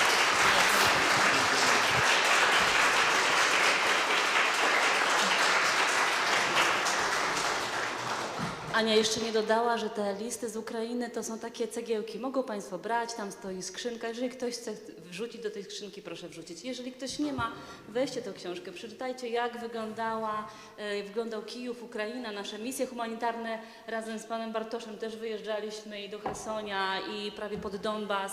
Jak to wszystko wyglądało w tych pierwszych latach. weźcie te książki, zanieście do domów, zapoznajcie się z tymi historiami i to, o co Was mogę prosić, to zawsze się uśmiechajcie do smutnych ludzi. Ratujcie życie już na takim poziomie, do smutnych ludzi zawsze. A prowadzącym spotkanie był Marcin Wyrwał, człowiek nieustraszony, przez którego postarzałem się co najmniej 5 lat, jak jeździł do tego Irpienia, ja nie wiedziałem, co się z nim dzieje.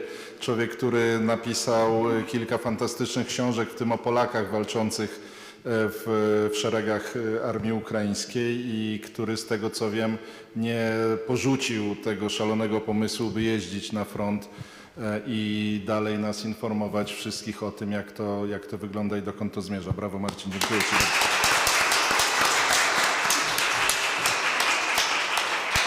Szanowni Państwo, wszystkim bardzo dziękuję za to spotkanie, za bardzo ciekawą dyskusję, wszystkim gościom i prowadzącym i Wam wszystkim, którzy wzięliście w nim udział, także przez internet.